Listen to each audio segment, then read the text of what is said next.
All right, welcome everybody. Thank you so much for being with us on our live blab, or if you're catching the recording, this is going to be a good one. This is one that I am truly excited about. So welcome, Tony. Thank you so much for being my guest today.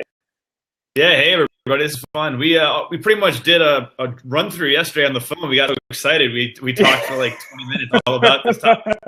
I'm like, save it for tomorrow. Save it for tomorrow. I know. It was good stuff. So I'd like to briefly introduce my guest today, Tony Ruley. He is I believe the co-founder of a company called Intentional Spark. You got it. That's it. And can you tell us just briefly what you do with Intentional Spark? Sure. It's my other co-founder is my wife, so wife and business partner. Yes. And working well so far. Everyone always asks, how does that work? And it works well. So good. But we have a digital marketing agency where we work with a few people to provide a kind of a suite of services, but around organic social media, PR outreach, Facebook advertising, AdWords, paid marketing, and then down the line, sales funnel consulting. So taking all those leads and trying to help people use email marketing and webinars to actually convert those leads into sales. Yes, that's awesome. Those are all things that I know work incredibly well when implemented. So, they work well together. Yeah, no, absolutely. One by itself doesn't always work well. So right. I'd kind of like to set the stage here. So this blab today is being billed as how to convert your LinkedIn connections into clients using Facebook retargeting. And the reason I reached out to Tony is I know that he's an expert in Facebook retargeting, in retargeting in general, as well as digital marketing in general. And what I like to just kind of set the stage with, though, is that, for people that know me, obviously, I am big into LinkedIn. LinkedIn is my platform of choice. And through our training, we show people how to create thousands of extremely targeted connections, extremely targeted leads. And so in other words, we show people how to find their ideal potential clients and turn them into first degree connections. Now, the challenge that a lot of people have is that they get all this great contact information, they get, emails, they get all this stuff. And the road that a lot of people go down, which I don't think is the right road, is they start to spam people. In other words, they take this great contact list, they download it, they upload it to their email service provider, and they start sending broadcast messages. And the problem there is that the person never opted in. The person never gave permission to that person to email them. And I think most of us would agree is that in order to get a client, clients come to us because, one, we're relevant, but also because we're known, liked, and trusted. And so spamming people is not the way to make that happen. And so the reason I invited Tony to be my guest is because I want to talk about a strategy that I think that is incredibly powerful and takes advantage of all these first degree LinkedIn connections that are very targeted and can be used even more broadly than that. So today we're going to be talking about retargeting and Facebook, using Facebook, web retargeting. There's so many different options. And so, Tony, what is retargeting? What the heck is retargeting? So we'll start general for anybody who doesn't know. We'll drive down. So hopefully by the end, even if you think you already know Facebook ads, we'll give you a few extra little tips as well. Awesome. But retargeting simply is just when someone raises their hand and says they're interested, whether it's visiting your website, signing up for an email, you then can send an ad back to them to try and attract them to another offer or to your email list, or to really anything you want. So when you talk about Facebook retargeting, it's someone who visits a website or signed up to your email list, and then you serve them an ad back on Facebook. Yes. And they don't know it's going just to them. So, they think it's just a large ad to everybody. Correct. No, and this is the thing, is that, retargeting can work in different varieties. And so, one is when someone goes to your blog post, you can then retarget that way if it's pixelated. But the other way that Tony mentioned was if you can do what's called CRM retargeting. And so if you have this great email list of people, you can do CRM retargeting by uploading that. And then also if you're doing LinkedIn and you have a great, you have a great collection of very targeted leads that are first degree connections, you can take that and upload it and do retargeting with that. What are the things that people, what are the things that people should be looking at? So Facebook retargeting, web retargeting, what are the differences there? So Facebook retargeting in general is the idea of just putting an ad in front of someone who showed interest somewhere. Mm-hmm. With Facebook retargeting, you're getting them on Facebook. So whenever they go on Facebook, they see an ad from you. Web retargeting is whenever they go to a website, your ad might pop up.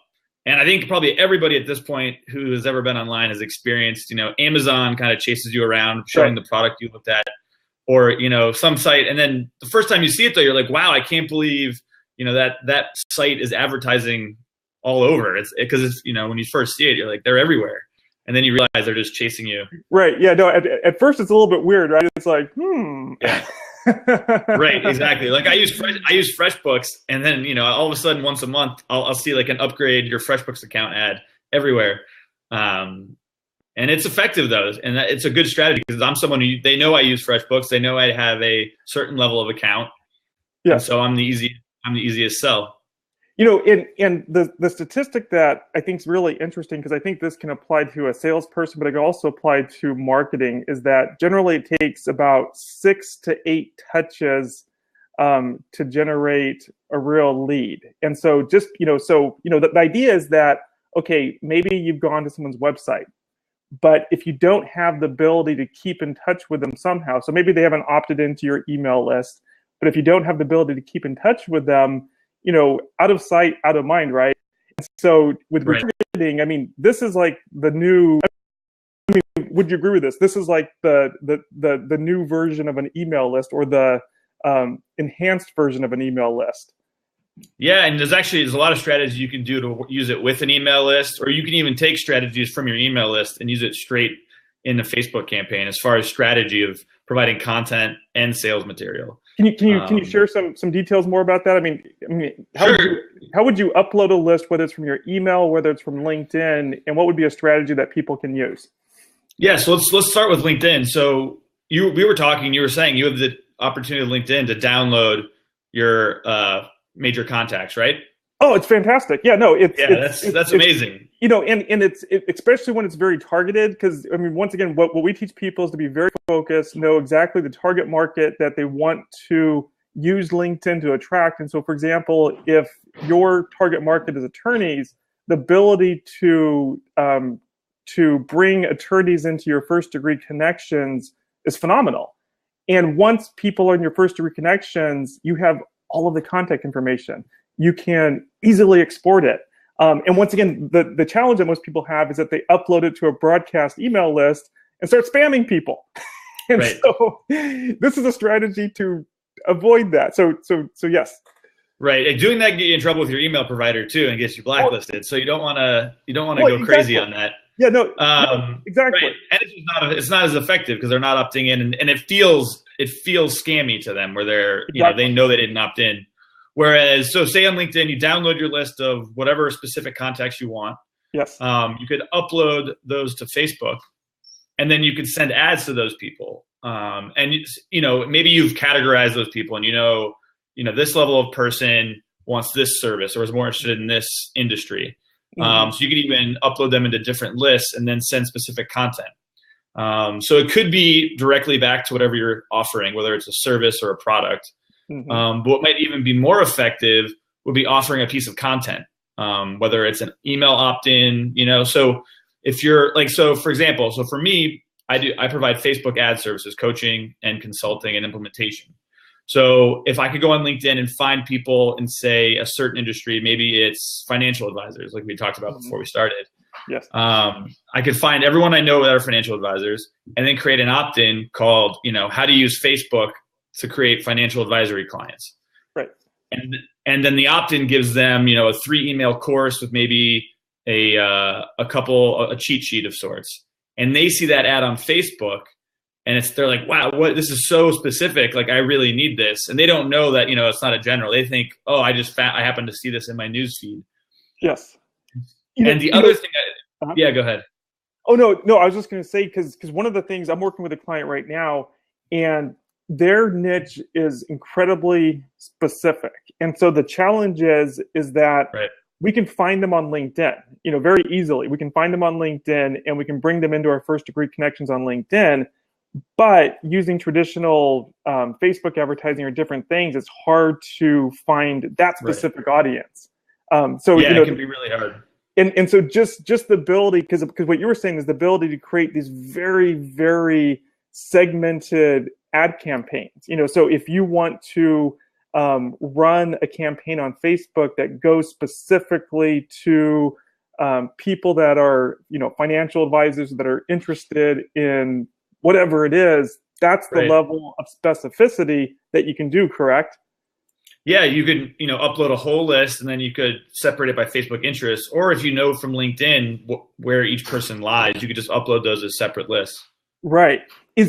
What are the metrics? I mean, what are the metrics that people should be looking at to make this effective? I mean, is there like a minimum number? Is there, what should people keep in mind to pursue this strategy? So when you're uploading an email list, the smaller it is, you got to be careful with how many times people see your ads, because you don't want to overwhelm them with a ton of ads. And so you can control that with your budget. So if you only have 50 people in an email list and you upload it, Facebook might only find between 50 and 60% of those emails, because not everyone uses their business email for Facebook. Yes. So Facebook has to find the email. So then you're left with 30 people, and you want to be really careful not to show them the ad too many times. And you can control that with budget and a couple other bidding options. But like in general, make sure they don't see the ad too many times. And then you want to look at, how they're engaging with it. Are they clicking on it and then clicking through whatever your content is? Right. And so do you have any baseline metrics? So how often would you recommend that a person sees the ad? So there's a couple different metrics. So for basically desktop and newsfeed. So desktop newsfeed is, the newsfeed everyone knows, and then mobile. So it shows up on your mobile app. That's about 3 times frequency. And all that means so that means on average, every person has seen it about 3 times. Once that happens, you just got to change your ad image or ad copy, just tweak it a little bit. So you can keep showing to that audience, but maybe give them a different offer. Okay. And do you find that, go ahead. I was going to say, and then if you do a sidebar ad, which it can also be effective, that can be up to 10 times, because it's kind of not as noticeable and it doesn't annoy people as much. Okay. Yeah. Do you find between Facebook and just the web in general that one is more effective from a ROI standpoint? I typically see Facebook ads do really well because you can layer in all the targeting. So Facebook has a ton of targeting capabilities, and so in general, I find that to work best. Web remarketing can work well, but you're also showing up on a lot of different websites, that maybe aren't a fit for your product. Whereas Facebook, you can really niche yourself and be very specific with who you're showing it to. Right. How about for CRM retargeting? So if you're going to upload your email list or your LinkedIn connections list, is there a difference between Facebook versus web? You see higher engagement with Facebook. People are conditioned to click on Facebook posts if it's interesting. Right. Whereas on web remarketing, it shows up as an ad. On Facebook, it shows up as a post. People see the sponsored tag, but it's very small. Right. And so it's a different. People are in a different mindset. Okay, got it. Yeah.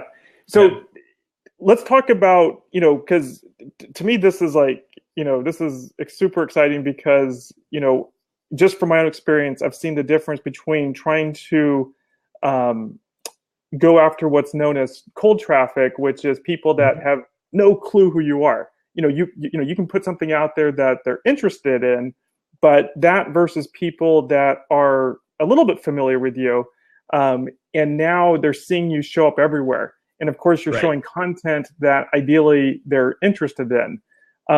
So I think the ability to monetize, whether it's your email list, your LinkedIn, first degree connections, whatever it is, I think it's tremendous. From a logistical standpoint, though, how complex is this? Is this something, what tools are there? Is this something that people should be doing by themselves? Is this something that people need help with? What are your thoughts on that? Anybody can do it. You just have to have, you're going to have to get a little messy in the beginning to, dive into the Facebook ad platform. But on the simplest level, Facebook uses pixels, which are just little bits of code. Right. And so you put one on your website. Yes. Basically in the header tag of your entire website. And there's lots of plugins and WordPress and things like that make it really easy. And there's lots of tutorials online. Yes. And that lets Facebook then know. So then you tell Facebook, anybody who visits this page, and you just give Facebook a URL because it has the pixel on your website, right. and it can target anybody who visits that URL. Right. And then on the conversion side, the way Facebook tracks conversions, which you don't have to do it, but I highly recommend it, so you know that you can, down to the ad level, what an ad costs to get an email sign up or a sale. You just pick whatever the thank you page is and place the conversion pixel. Let's talk about that for a second. So what is a conversion from a Facebook ad perspective? It can be, it's just your objective. So it's going to be something like an email opt-in. It could be a sale. It could be, a webinar sign up where you also get the email. But basically, so it's not just liking the ad or sharing the ad. It's something a little bit more specific. Right. Facebook can track all that for you. Right. Like Facebook, so you can run a campaign to get page likes or to, get shares or whatever your engagement, if you want to get audience engagement. But really what you want to do is you want to tell Facebook, this is my ultimate goal. It's an email sign up or, it's a sale. And then what Facebook also does, and I don't think as many people realize this, when you tell Facebook, I have a conversion pixel on this thank you page, and that's an email sign up. Mm-hmm. Facebook then, if you tell it to, will optimize it so that it will show those ads to people that are most likely to convert. So Facebook will actually do the work of trying to find your audience for you. So if you have a huge list of LinkedIn contacts, right, it'll actually go through and try and find the cheapest ones out of that list. And why does Facebook do this for us? I mean, that sounds like a very nice service of them. Yeah, the more we get results from ads, the more we spend on ads. So they know they want to keep advertisers happy. But they get the information too. They see what works and they can start tweaking their platform to improve it so that everyone gets a benefit. I think that's one of the things that's so interesting is that the way that advertising is done nowadays is, it's take Facebook, for example, they want the advertiser to spend more, so they do what they can to help us out, right? And on the flip side, they want their user base to want to see those ads. And so the more people engage with the ad, the lower the cost comes down. And the less people engage with the ad, the higher the price goes up. And so it's not a matter of saying, well, I'm going to spend X number of dollars per lead or per conversion. You have to serve up a good ad to a relevant audience. Is that correct? 100%. And Facebook will actually show you, there's a bunch of metrics, but they have an average metric called relevance score, which basically tells you what they think the audience feels about your ad. So it's between 1 and 10. And so if you have an ad that's getting like a 2, the audience has not reacted well to the ad. And it might not be that expensive, but if it got up to a 5 or 6, the ad would get cheaper because Facebook is like, oh, people want to see this. Yeah. Let's pivot for a second. So we've talked about the idea of retargeting. So this can be whether we find people on the web and they come to, say, a blog post that they've essentially raised their hand and said, I'm interested in that topic. And this could be people that have never met you before. The other things that we've talked about is potentially doing what's known as CRM retargeting, which is uploading your email list or uploading your first-degree connections on your LinkedIn account. But at the end of the day, simply, being noticed, simply having people see an ad in and of itself does not get you a client per se. It can get more awareness. But let's pivot for a second and talk about kind of what, that funnel, if you will, conversion. What are your thoughts on what's effective? What turns a person from awareness down to money in the bank? Right. And I think, and this is where a lot of my conversations go when I have calls with potential clients. I talk to them about, what their funnel currently looks like. Because if you don't have that set up, you're just spending money to get email signups or likes. And then the question is, what are you doing with it? Right. And it's like, what? Right. And you don't even know what you're like. I'm like, what are you willing to pay for an email? Like, what's your email worth? Right. Because you should be able to know every, 100 emails gets me one sale of a $200 course or a $300 coaching package. And then you can work back and say the bare minimum or the bare maximum, the maximum I'm willing to pay for an email is $3, $5, $2. And when you have that information, that's really powerful because then you can say this ad's a winner, this ad's a loser. Yes. That's when it gets exciting. Right. And then you're like, oh, let's really spend money because basically we're spending $1 and we're making $2 over and over again. Well, no, exactly. I mean, this is why this is so exciting is because it's not like the old days of marketing where it's like I'm spending, $1,000 or $5,000 in advertising and you have no idea if it was effective or not. It's like you can't measure it. Where with, what we're talking about is that if you can get this down to a science, if I know that I'm going to spend $1 and whether or not $1 is a good price or not is irrelevant. If I can predictably say that I'm going to spend $1 and get $2, I want to spend more money. Right? Exactly. It lets you be more competitive. If you know that you convert so well, you can pay more than everybody else. So then you all of a sudden your ads get shown more and you're beating out everybody else in the marketplace. So that's really critical. And when talking about the sales funnel and the email funnel, it's tied with who you're marketing to. So you want a very specific offer. So get them on your email list for a specific reason, right? Like if it's friends, family, friends of friends, maybe it's a general ad about, do you like social media? And then you're providing a very specific, content piece. You're not going to get a very high number of sales from that. But if you were, like with LinkedIn, if you wanted to promote LinkedIn, you have a very specific LinkedIn offer. And then your email warms people up and shows them the benefits of using it just like you do, right? Like, how this works. And I'm sure absolutely. Anybody on the call has seen this before. Yeah, no, absolutely. And this is, this is a concept that, is, I want to say somewhat new to me because I'm only, I've started using this myself. And the key difference is that, I've been using Facebook ads for, a long time, very effectively. But there's a huge difference between when someone is already aware of the brand and then they opt into something versus when someone is not aware of the brand and opts into something. There's such a definable difference between what's known as kind of cold traffic versus warm traffic. And so that's where just this idea of retargeting is so powerful, is that we can start showing up more and more and more. And whether we're doing this in conjunction with our LinkedIn strategy, whether we're doing a Facebook strategy, it just helps to really accelerate that process of going from, I just met you, to now here's some money for you. Right.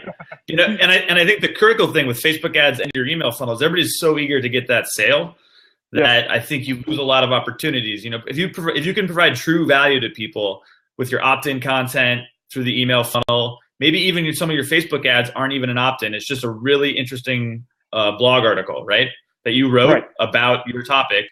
And then they see you later for an opt-in. They're like, I know this person. That was interesting. They opt in. And then in your email funnel, you're providing content. So when you do make an offer, they trust you. They know you. They want to hear more. And do you find, from your experience working with clients, do you find that it's better to go for the opt-in in the beginning, or is it better to go with some what's known as ungated content, such as a blog post?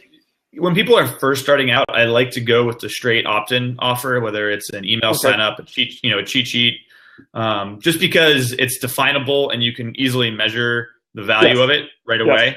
So we can say, we're looking at $3 an email, and you make about $4.50 per email, and so this is working, and we know it's working.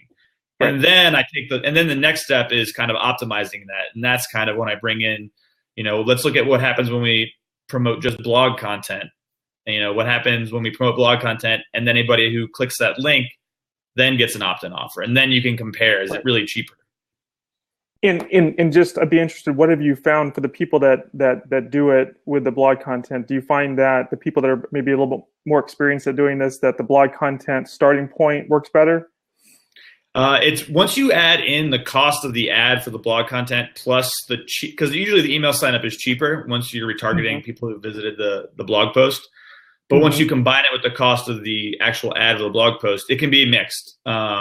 I think it can work really well, but it's not a guarantee because you really have, because then you're adding in more variables to experiment. Then you got what's my offer, what's my blog post. But when it works really well. Okay. Yeah.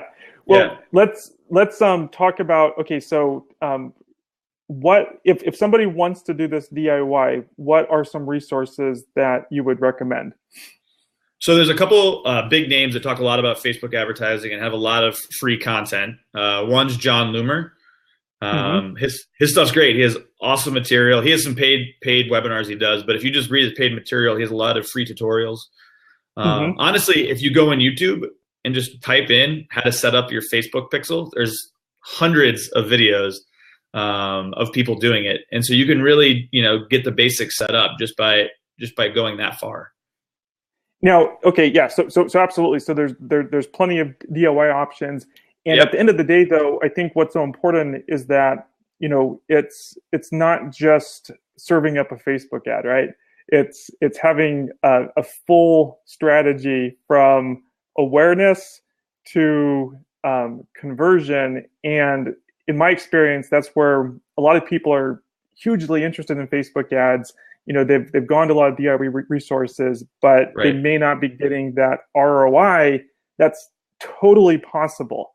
And I can say that because I get a great ROI on my Facebook ads. Yeah. And so I guess the next question is so someone that knows that they have this, wonderful gift to share with the world, they have a service that people want. And if they can just figure out that funnel, that they would be rich, right? So how can they help? How can you help them if they know that the ROI is there? They just need the right coach, the right strategist, or the right, done for you service. How can you help them potentially? Yeah, I mean, so like what I do is I get on a call and learn first what they're doing. I dive into Facebook ads. We'll talk about the email funnel. Because for a lot of people, you're not at the level yet where it makes sense to maybe hire someone to do it for you and implement something, unless you're really willing to spend the money up front in the investment. But that's where I think the coaching becomes valuable because, it's easy to say like, look, here's what works. Here's what you're doing. These niches, I've already seen it work. And so, so on these free consulting calls, we just do the general overview and see if there's a fit. But then if there's a fit, we work together and build out a funnel and a strategy of how to have the ads connect to the emails, to the sales piece of the emails. Right. Okay. Awesome. And so it sounds like you offer both maybe a lower priced option for coaching, and then a higher priced option for done for you services, depending on where they are in their business. Yeah. And actually, and I have another resource for people too. Should I share it in the chat? Yeah, absolutely. I put this together when we talked yesterday, but it's basically about 40 ads that I loved on Facebook from other people. And this is what I use. I use these ads as templates to make my own ads. So these are images and copy. And basically, if you just use this, do I just share it in the chat here? Yeah, absolutely. And then I also have a little short email series that walks people through how to set up Facebook retargeting. And so that's a resource that they're welcome to use. But I would say, honestly, it depends on the person and where they are. But the best to do would be to, sign up for that swipe copy, and the people can email me, and we can start a conversation. Okay. Yeah, and just from my viewpoint, the real question is that do you have something that is hot, that people want, and it's just a question of how do I connect people from awareness to becoming customers, and if that describes you. I highly recommend, if you're looking to do Facebook ads, to talk to Tony, because I'm assuming they can have a conversation around that. Yeah, definitely. A conversation, and I can give people an idea of, if I think they're ready for Facebook ads, or if they need to do a little more work to figure out, if they have something that could really scale. And we just touched the surface today of Facebook ads. We didn't really dive into creating a lookalike audience out of your LinkedIn contacts, which I think is also really exciting. Yes. Okay. Well, thank you so much, Tony, for being my guest today. And I always have to end my blabs with telling people that if they're looking at that LinkedIn component and they haven't already attended one of our webinars, I am going live with my awesome business partners, Anna and Joanne, in 30 minutes to our webinar, 10-point checklist to getting more clients using LinkedIn. And it's not too late to sign up. You can go to moreclientsmorefun.com and join us for that. So Tony, thank you so much. And I will talk to you later. Yeah, I appreciate it, Paul. This was great. Thank you. All right, man. Take care.